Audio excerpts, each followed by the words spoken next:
God's awful judgment in the breaking and withering of the strong rods of a community, by Jonathan Edwards.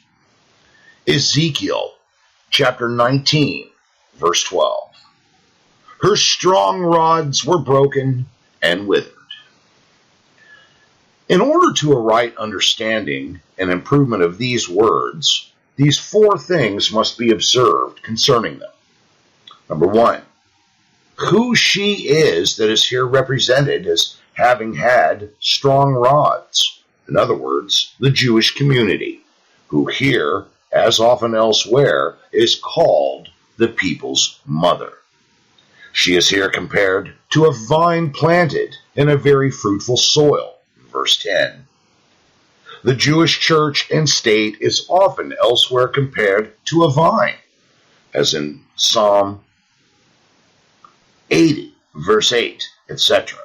Isaiah chapter 5, verse 2, Jeremiah chapter 2, verse 21, Ezekiel chapter 15, and chapter 17, verse 6. Number two, what is meant by her strong rods? In other words, her wise, able, and well-qualified magistrates or rulers. That the rulers or magistrates are intended is manifest by verse 11. And she had strong rods for the scepters of them that bear rule. And by rods that were strong must be meant such rulers as were well qualified for magistracy, as such as had great abilities and other qualifications fitting them for the business of rule. They were wont to choose a rod or staff of the strongest and hardest sort of wood that could be found for the mace or scepter of a prince, such a one only being counted fit for that use, and this generally was overlaid with gold. It is very remarkable that such a strong rod should grow out of a weak vine, but so it had been in Israel, through God's extraordinary blessing in times past. Though the nation is spoken of here, and frequently elsewhere, as weak and helpless in itself, and entirely dependent as a vine, the weakest of all trees, that cannot support itself by its own strength, and never stands but as it leans on or hangs by something else that is stronger than itself. Yet God had caused many of her sons to be strong rods fit for scepters. He had raised up in Israel many able and excellent princes and magistrates who had done worthily in their day. Number three, it should be understood and observed what is meant by these strong rods being broken and withered. In other words, these able and excellent rulers being removed by death.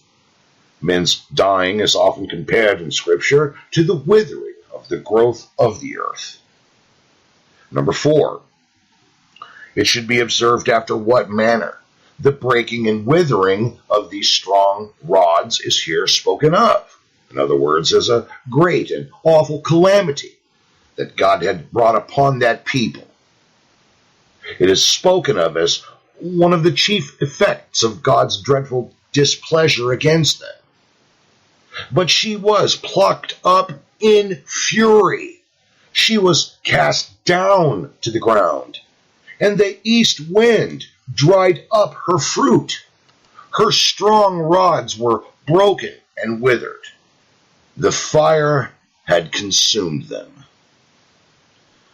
The great benefits she enjoyed while her strong rods remained are represented in the preceding verse. And she had strong rods for the scepters of them that bear rule, and her stature was exalted among the thick branches. And she appeared in her height with the multitude of her branches. And the terrible calamities that attended the breaking and withering of her strong rods are represented in the two verses next following in the text. And now she is planted in the wilderness, in a dry and thirsty ground, and fire is gone out of her branches, which hath devoured her fruit. And in the conclusion, in the next words, is very emphatically declared the worthiness of such a dispensation to be greatly lamented, so that she hath no strong rod to be a scepter to rule. This is a lamentation, and shall be for a lamentation. That which I therefore observe from the words of the text to be the subject of discourse at this time is this: when God, by death, removes from a people those in place of public authority and rule that have been as strong rods, it is an awful judgment of God on that people, and worthy of great lamentation. In discoursing on this proposition, I would, number one, show what kind of rulers may fitly be called strong rods. And number two, show why the removal of such rulers from a people by death is to be looked upon as an awful judgment of God on that people, and is greatly to be lamented. Roman numeral number 1. I would observe what qualifications of those who are in public authority and rule may properly give them the denomination of strong rods. Number 1. One qualification of rulers whence they may properly be denominated strong rods is great ability for the management of public affairs. This is the case when they who stand in a place of public authority are men of great natural abilities, men of uncommon strength of reason and largeness of understanding, especially when they have a remarkable genius for government, a peculiar turn of mind fitting them to gain an extraordinary understanding in things of that nature. They have ability, in an especial manner, for insight into the mysteries of government, and for discerning those things wherein the public welfare or calamity consists, and the proper means to avoid the one and promote the other. An extraordinary talent at distinguishing what is right and just from that which is wrong and unequal, and to see through the false colors with which injustice is often disguised, and unravel the false and subtle arguments and cunning sophistry that is often made use of to defend iniquity. They have not only great natural abilities in these respects, but their abilities and talents have been improved by study, learning, observation, and experience. And by these means they have obtained great actual knowledge. They have acquired great skill in public affairs and things requisite to be known in order to their wise, prudent, and effectual management. They have obtained a great understanding of men and things, a great knowledge of human nature, and of the way of accommodating themselves to it, so as most effectually to influence it to wise purposes. They have obtained a very extensive knowledge of men with whom they are concerned in the management of public affairs, either those who have a joint concern in government, or those who are to be governed. And they have also obtained a very full and particular understanding of the state and circumstances of the country or people of whom they have the care, and know well their laws and constitution, and what their circumstances require, and likewise have a great knowledge of the people of neighboring nations, states, or provinces, with whom they have occasion to be concerned in the management of public affairs committed to them. These things all contribute to render those who are in authority fit to be denominated strong rods. Number 2, when they have not only great understanding, but largeness of heart, and a greatness and nobleness of disposition. This is another qualification that belongs to the character of a strong rod. Those that are by divine providence set in a place of public authority and rule are called gods and sons of the Most High. Psalm 82, verse 6. And therefore it is peculiarly unbecoming them to be of a mean spirit, a disposition that will admit of their doing those things that are sordid and vile, as when they are persons of a narrow, private spirit that may be found in little tricks and intrigues to promote their private interest. Such will shamefully defile their hands to gain a few pounds, are not ashamed to grind the faces of the poor and screw their neighbors, and will take advantage of their authority or commission to line their own pockets with what is fraudulently taken or withheld from others.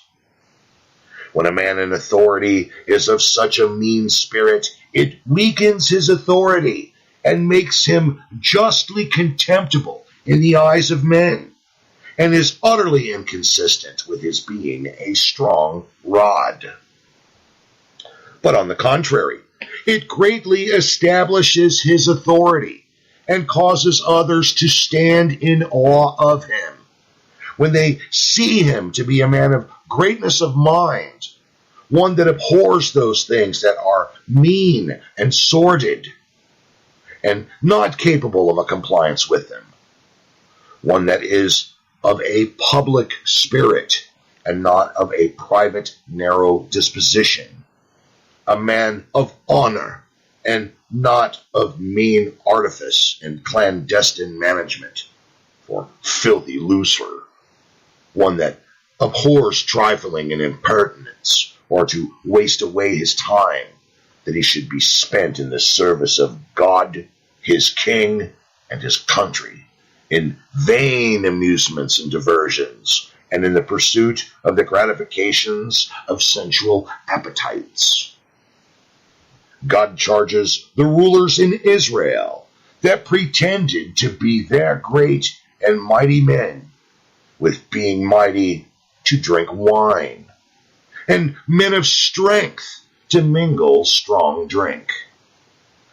There does not seem to be any reference to their being men of strong heads and able to bear a great deal of strong drink, as some have supposed.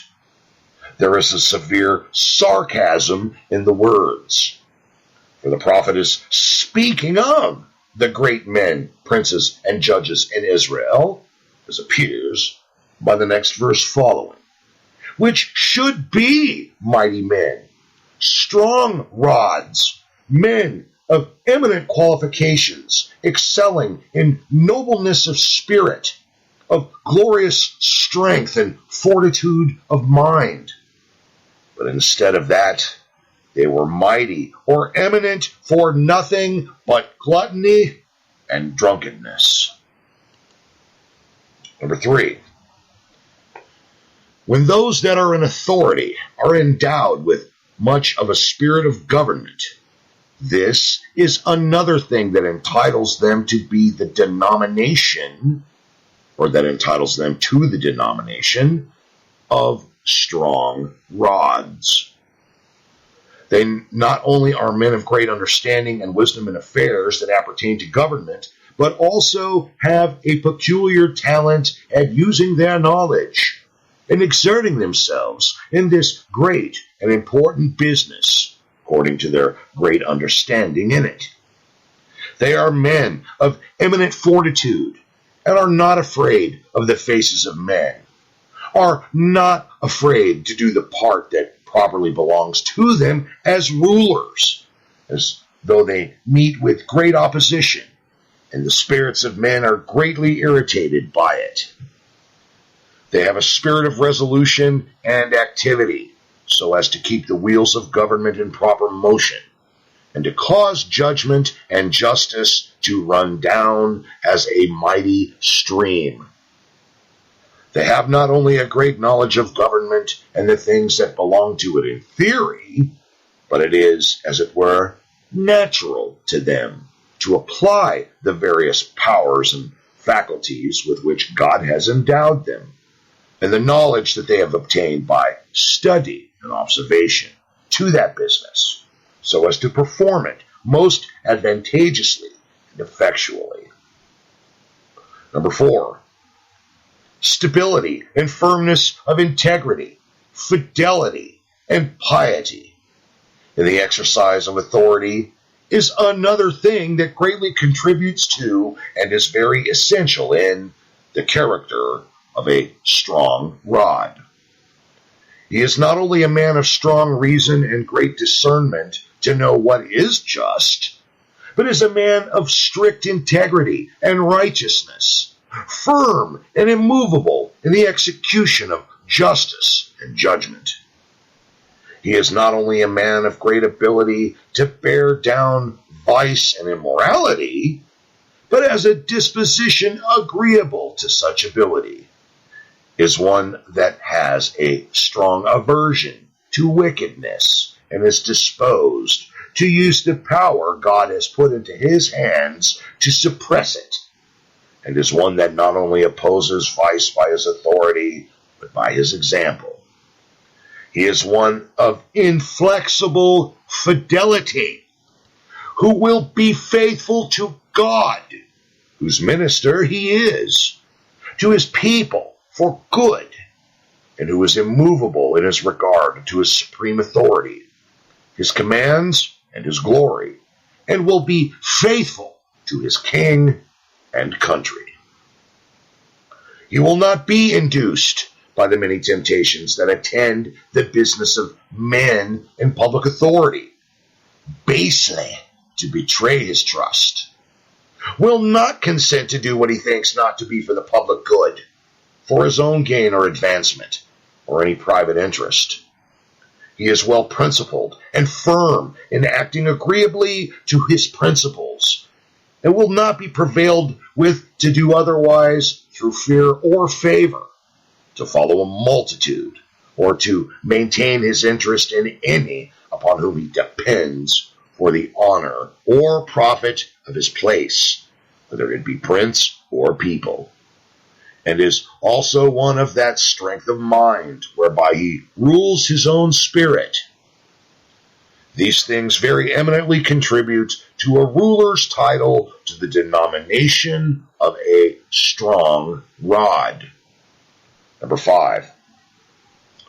And lastly, it also contributes to that strength of a man in authority by which he may be denominated a strong rod, when he is in such circumstances as give him advantage for the exercise of his strength for the public good, as his being a person of honorable descent, of a distinguished education, a man of estate, one advanced in years, one that has long been in authority, so that it has become, as it were, natural for the people to pay him deference, to reverence him, to be influenced and governed by him, and to submit to his authority. And add to this his being extensively known and much honored and regarded abroad, his being one of a good presence, majesty of countenance, decency of behavior, becoming one in authority, of forcible speech, etc. These things add to his strength and increase his ability and advantage to serve his generation in the place of a ruler, and therefore serve to render him one that is the more fitly and eminently called a strong rod.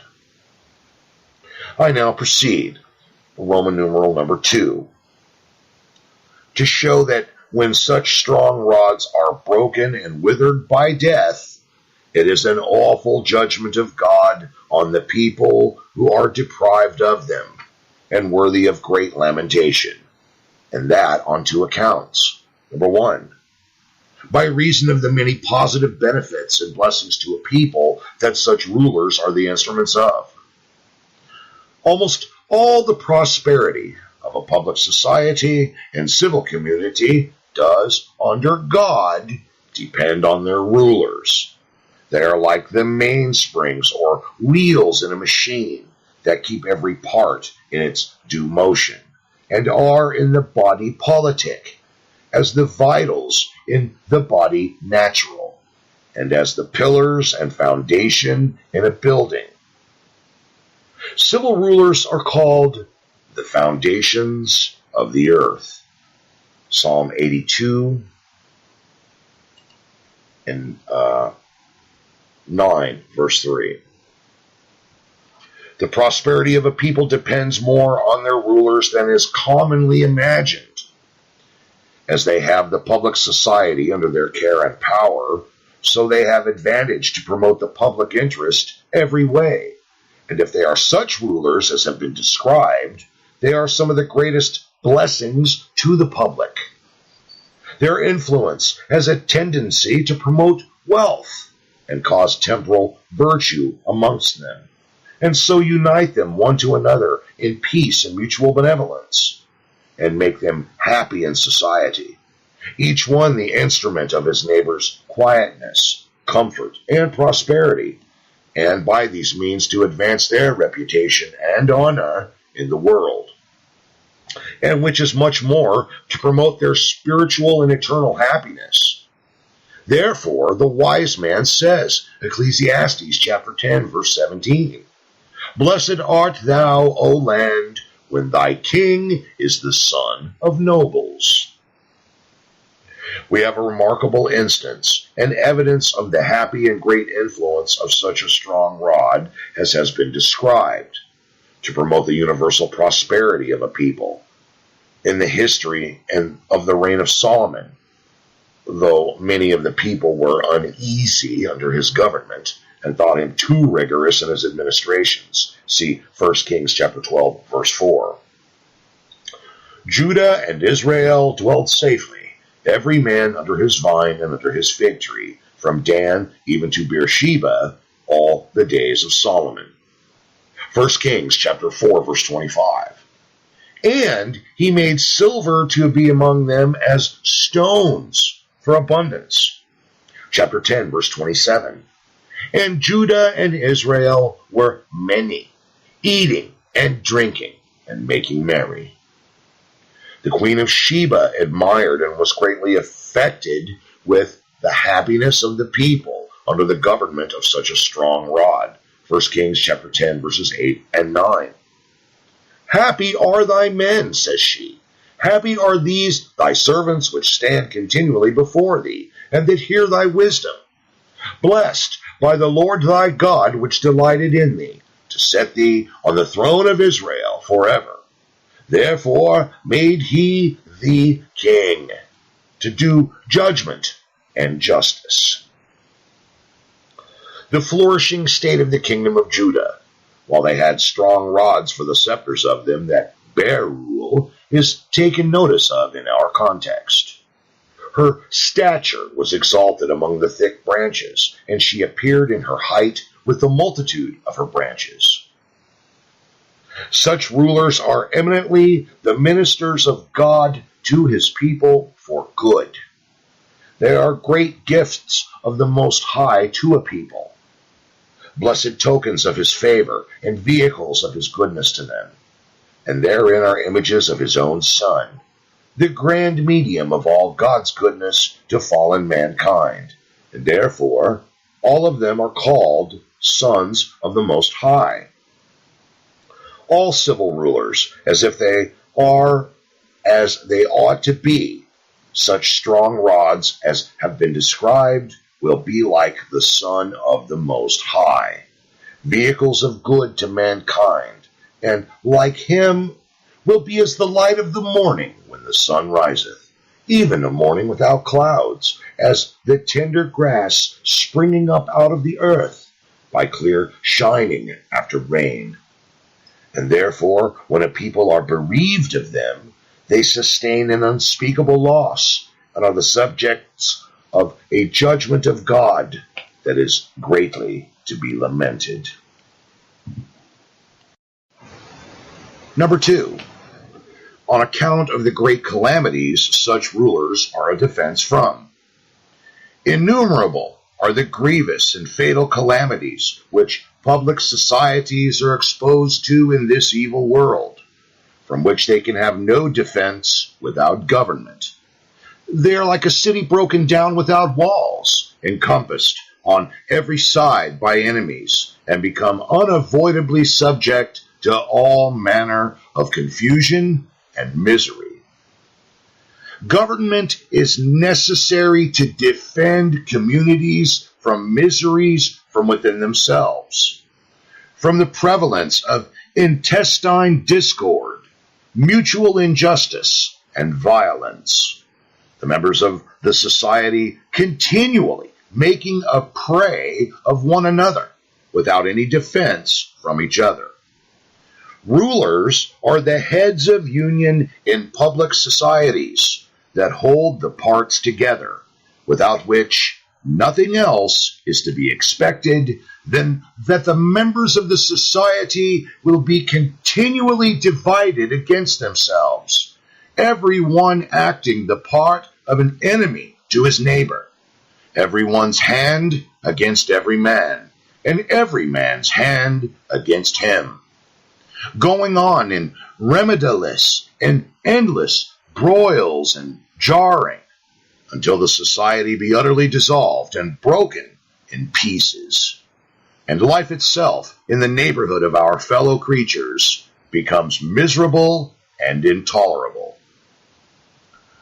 We may see the need of government in societies by what is visible in families, those lesser societies, of which all public societies are constituted.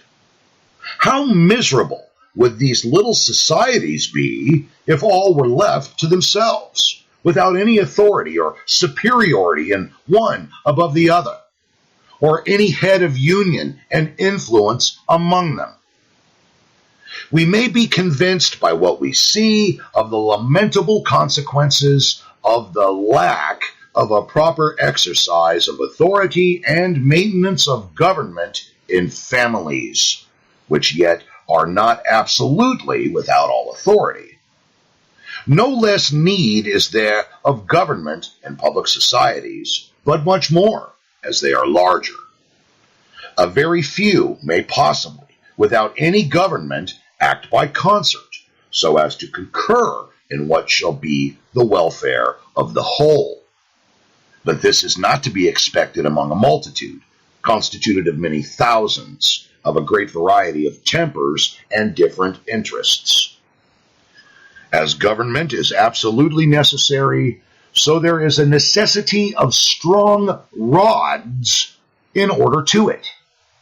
The business being such as requires persons so qualified, no other being sufficient for, or well capable of, the government of public societies, and therefore those public societies are miserable that have not such strong rods for scepters to rule. Ecclesiastes chapter 10, verse 16. Woe to thee, O land, when thy king is a child. As government and strong rods for the exercise of it are necessary to preserve public societies from dreadful and fatal calamities arising from among themselves, so no less requisite are they to defend the community from foreign enemies. As they are like the pillars of a building, so they are also like the walls and bulwarks of a city. They are under God, the main strength of a people in the time of war, and the chief instruments of their preservation, safety, and rest. This is signified in a very lively manner in the words that are used by the Jewish community in her lamentations to express the expectations she had from her princes. Lamentations chapter 4, verse 20. The breath of our nostrils, the anointed of the Lord, was taken in their pits, of whom we said, under his shadow we shall live, among the heathen of the Son of God. In other words, as they are their saviors from their enemies, as the judges that God raised up of old in Israel are called. Nehemiah chapter 9, verse 27. Therefore thou deliverest them into the hand of their enemies, who vexed them.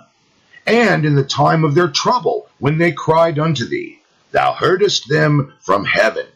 And according to thy manifold mercies, thou gavest them saviors, who saved them out of the hand of their enemies. Thus, both the prosperity and safety of a people under God depends on such rulers as are strong rods. While they enjoy such blessings, they are wont to be like a vine planted in a fruitful soil, with her stature exalted among the thick branches, appearing in her height with the multitude of her branches. But when they have no strong rod to be a scepter to rule, they are like a vine planted in a wilderness that is exposed to be plucked up and cast down to the ground, to have her fruit dried up with the east wind, and to have fire coming out of her own branches to devour her fruit. On these accounts, when a people's strong rods are broken and withered, it is an awful judgment of God on that people, and worthy of great lamentation, as when King Josiah, who was doubtless one of the strong rods referred to in the text, was dead. The people made great lamentation for him. 2 Chronicles 35, verses 24 and 25. And they brought him to Jerusalem, and he died, and was buried in one of the sepulchres of his fathers. And all Judah and Jerusalem mourned for Josiah. And Jeremiah lamented for Josiah. And all the singing men and the singing women spake of Josiah in their lamentations to this day, and made them an ordinance in Israel. And behold, they are written in the lamentations. Application. I come now to apply these things to our own case, under the late awful frown of divine providence upon us, in removing by death that honorable person in public rule and authority, an inhabitant of this town, and belonging to this congregation and church, who died at Boston the last Lord's Day. He was eminently a strong rod in the forementioned respects. As to his natural abilities, strength of reason, greatness and clearness of discerning, and depth of penetration, he was one of the first rank. It may be doubted whether he has left his superior in these respects in these parts of the world. He was a man of a truly great genius, and his genius was peculiarly fitted for the understanding and managing of public affairs. And as his natural capacity was great, so was the knowledge that he had acquired, his understanding being greatly improved by close application of mind to those things he was called to be concerned in, and by a very exact observation of them and long experience in them. He had indeed a great insight into the nature of public societies, the mysteries of government, and the affairs of peace and war. He had a discernment that very few have of those things wherein the public weal consists. And what those things are, the exposed public societies, and the proper means to avoid the latter and promote the former. He was quick in his discerning, in that in most cases, especially such as belonged to his proper business, he at first sight would see further than most men when they had done their best. But yet, he had a wonderful faculty of improving his own thoughts by meditation and carrying his views a greater and greater length by long and close application of mind. He had an extraordinary ability to distinguish right and wrong in the midst of intricacies and circumstances that tended to perplex and darken the case. He was able to weigh things, as it were, in a balance, and to distinguish those things that were solid and weighty from those that had only a fair show without substance, which he evidently discovered in his accurate, clear, and plain way of stating and committing causes to a jury from the bench, as by others hath been observed.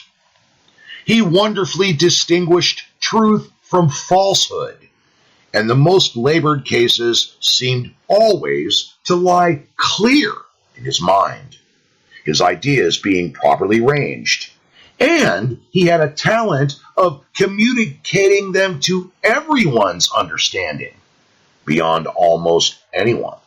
And if any were misguided, it was not because truth and falsehood, right and wrong, were not well distinguished. He was probably one of the ablest politicians that ever New England bred. He had a very uncommon insight into human nature and a marvelous ability to penetrate into particular tempers and dispositions of such as he had to deal with, and to discern the fittest way of treating them, so as most effectually to influence them to any good and wise purpose. And never, perhaps, was there a person that had a more extensive and thorough knowledge of the state of this land and its public affairs, and of persons that were jointly concerned with him in them. He knew this people and their circumstances, and what their circumstances required. He discerned the diseases of this body, and what were the proper remedies, as an able and masterly physician. He had a great acquaintance with the neighboring colonies, and also the nations on this continent, with whom we are concerned in our public affairs. He had a far greater knowledge than any other person in the land of the several nations of Indians in these northern parts of America, their tempers, manners, and the proper way of treating them, and was more extensively known by them than any other person in the country. And no other person in authority in this province had such an acquaintance with the people and country of Canada, the land of our enemies, as he had. He was exceeding far from a disposition and forwardness to intermeddle with other people's business. But as to what belonged to his proper business, in the offices he sustained, and the important affairs of which he had the care, he had a great understanding of what belonged to them. I have often been surprised at the length of his reach, and what I have seen of his ability to foresee and determine the consequences of things, even at a great distance, and quite beyond the sight of other men. He was not wavering and unsteady in his opinion. His manner was never to pass a judgment rashly, but was wont first thoroughly to deliberate and weigh an affair. And in this, notwithstanding his great abilities, he was glad to improve by the help of conversation and discourse with others, and often spake of the great advantage he found by it. But when, on mature consideration, he had settled his judgment, he was not easily turned from it by false colors and plausible pretenses and appearances. And besides, his knowledge of things belonging to his particular calling as a ruler, he had also a great degree of understanding in things belonging to his general calling as a Christian. He was no inconsiderable divine. He was a wise causist, as I know by the great help I have found from time to time by his judgment and advice in cases of conscience, wherein I have consulted him. And indeed, I scarce knew the divine that I ever found more able to help and enlighten the mind in such cases than he. And he had no small degree of knowledge in things pertaining to experimental religion. He was wont to discourse on such subjects, not only with accurate doctrinal distinctions, but as one intimately and feelingly acquainted with these things. He was not only great in speculative knowledge, but his knowledge was practical, such as tended to a wise conduct in the affairs, business, and duties of life, so as properly to have the denomination of wisdom, and so as properly and eminently to invest him with the character of a wise man. And he was not only eminently wise and prudent in his own conduct, but he was one of the ablest and wisest counselors of others in any difficult affair. The greatness and honorableness of his disposition was answerable to the largeness of his understanding. He was naturally of a great mind. In this respect, he was truly the son of nobles. He greatly abhorred things which were mean and sordid, and seemed to be incapable of a compliance with them. How far was he from trifling and impertinence in his conversation? How far from a busy, meddling disposition? How far from any sly and clandestine management to fill his pockets with what was fraudulently withheld or violently squeezed from the laborer, soldier, or inferior officer? How far from taking advantage from his commission or authority, or any superior power he had in his hands, or the ignorance, dependence, or necessities of others, to add to his own gains with what properly belonged to them, and with what they might justly expect as a proper reward for any of their services? How far was he from secretly taking bribes offered to induce him to favor any man in his cause, or by his power or interest to promote his being advanced to any place of public trust, honor, or profit? How greatly did he abhor lying and prevarication? And how immovably steadfast was he to exact truth? His hatred of those things that were mean and sordid, that's S-O-R-D-I-D, was so apparent and well known that it was evident that men dreaded to appear in anything of that nature in his presence. He was a man of a remarkably public spirit, a true lover of his country, and who greatly abhorred sacrificing the public welfare to private interest. He was very eminently endowed with a spirit of government. The God of nature seemed to have formed him for government, as though he had been made on purpose and cast into a mold by which he should be every way fitted for the business of a man in public authority. Such a behavior and conduct was natural to him, as tended to maintain his authority and possess others with awe and reverence, and to enforce and render effectual what he said and did in the exercise of his authority. He did not bear the sword in vain. He was truly a terror to evil doers. What I saw in him often put me in mind of that saying of the wise man, Proverbs chapter 20, verse 8. The king that sitteth in the throne of judgment scattereth away all evil with his eyes. He was one that was not afraid of the faces of men, and everyone knew that it was in vain to attempt to deter him from doing what, on mature consideration, he had determined he ought to do. Everything in him was great and becoming a man in his public station.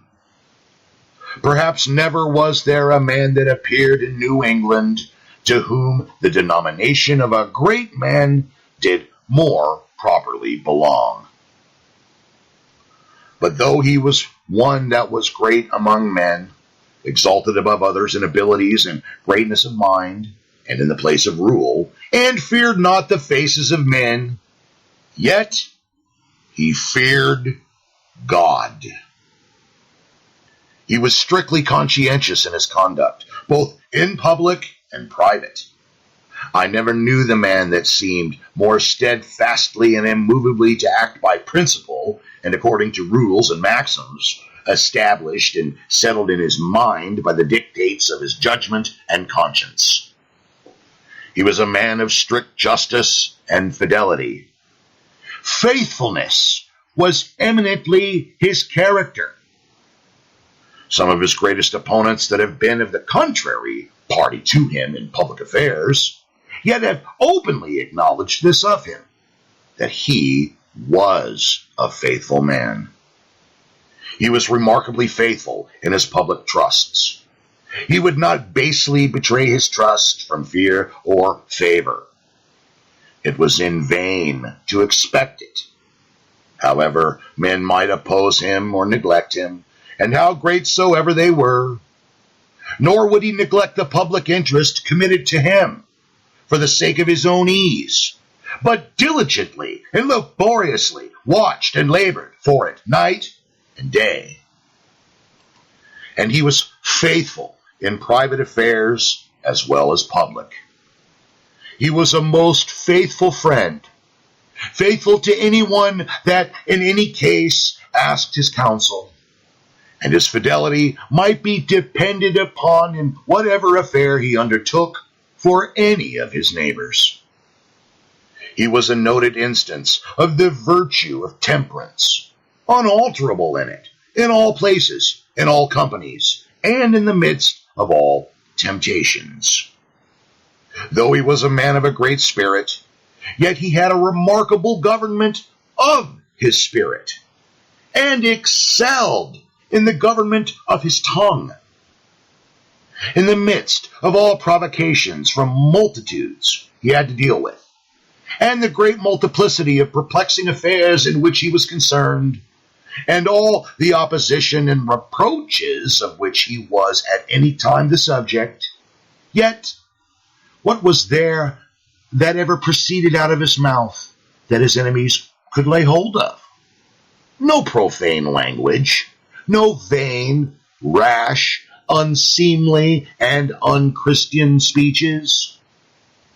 If at any time he expressed himself with great warmth and vigor, it seemed to be from principle and determination of judgment rather than from passion. When he expressed himself strongly and with vehemence, those that were acquainted with him and well observed him from time to time might evidently see it was done in consequence of thought and judgment, weighing the circumstances and consequences of things. The calmness and steadiness of his behavior in private, particularly in his family, appeared remarkable and exemplary to those who had the most opportunity to observe. He was thoroughly established in those religious principles and doctrines of the first fathers of New England, usually called the doctrines of grace, and had a great detestation of the opposite errors of the present fashionable divinity, as very contrary to the Word of God and the experience of every true Christian. And as he was a friend to truth, so he was a friend to vital piety and the power of godliness, and every countenanced and favored it in all occasions. He abhorred profaneness and was a person of a serious and decent spirit, and always treated sacred things with reverence. He was exemplary for his decent attendance on the public worship of God. Who ever saw him irreverently and indecently lolling and laying down his head to sleep, or gazing about the meeting house in time of divine service? And as he was able, as was before observed, to discourse very understandingly of experimental religion, so to some persons with whom he was very intimate, he gave intimations sufficiently plain while conversing on these things, that they were matters of his own experience. And some serious persons in civil authority, who have ordinarily differed from him in matters of government, yet on some occasional close conversation with him on things of religion, have manifested a high opinion of him as to real experimental piety. As he was known to be a serious person and an enemy to a profane or vain conversation, so he was feared on that account by great and small. When he was in the room, only his presence was sufficient to maintain decency, though many were there accounted great men, who otherwise were disposed to take a much greater freedom in their talk and behavior than they dared to do in his presence.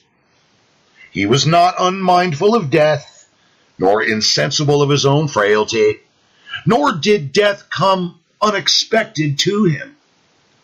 For some years past, he has spoken much to some persons of dying and going to the eternal world, signifying that he did not expect to continue long here.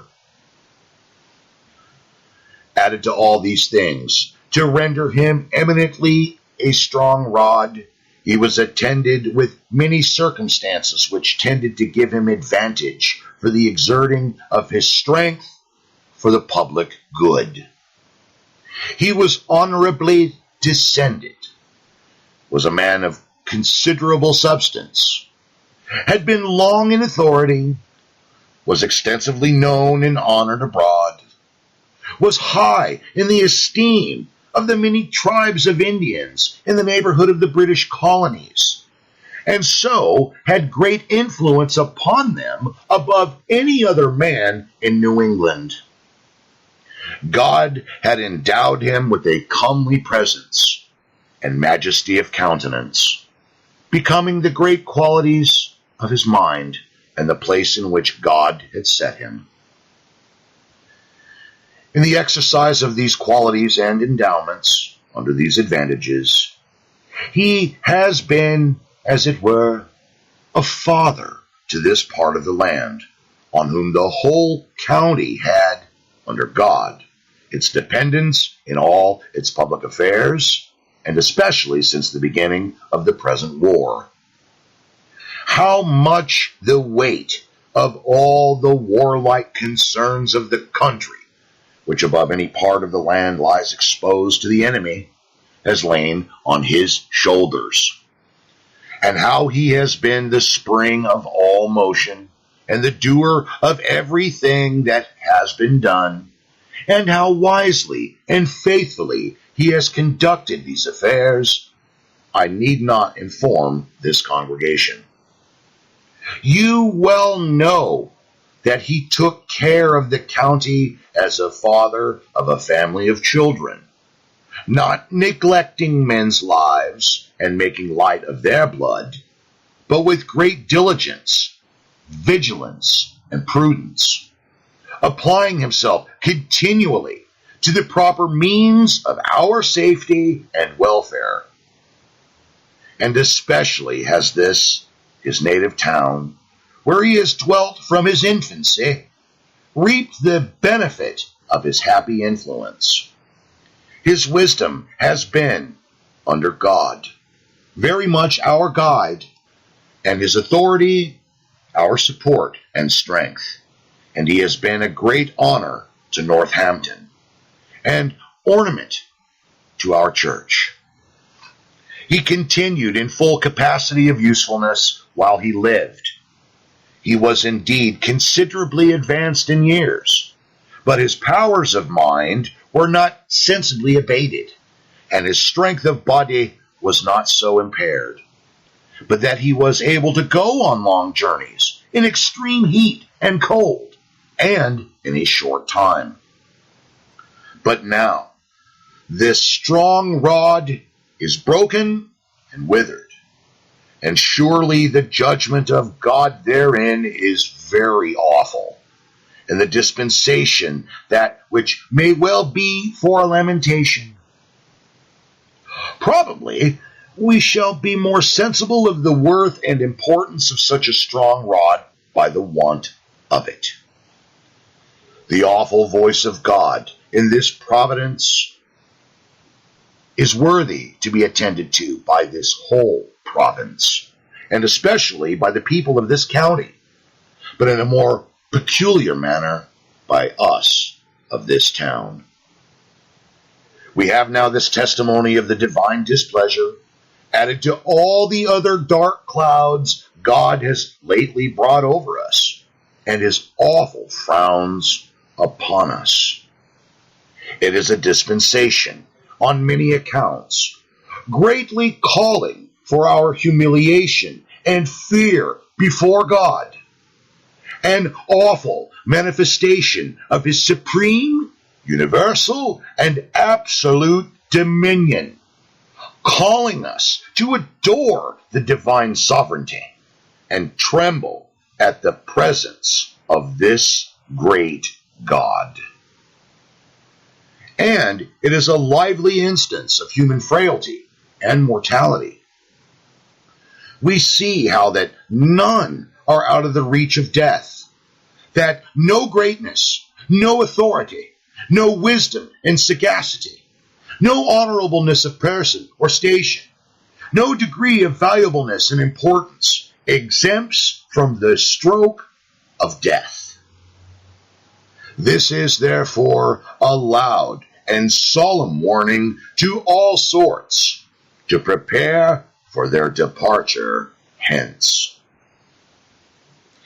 And the memory of this person who is now gone, who was made so great a blessing while he lived, should engage us to show respect and kindness to his family. This we should do, both out of respect to him and to his father, your former eminent pastor, who in his day was in a remarkable manner a father to this part of the land in spirituals, and especially to this town, as this his son has been in temporals. God greatly resented it when the children of Israel did not show kindness to the house of Zerubbabel, and that had been made an instrument of so much good to them. Judges chapter 8, verse 35. Neither showed they kindness to the house of Zerubbabel, according to all the good which he had showed unto Israel.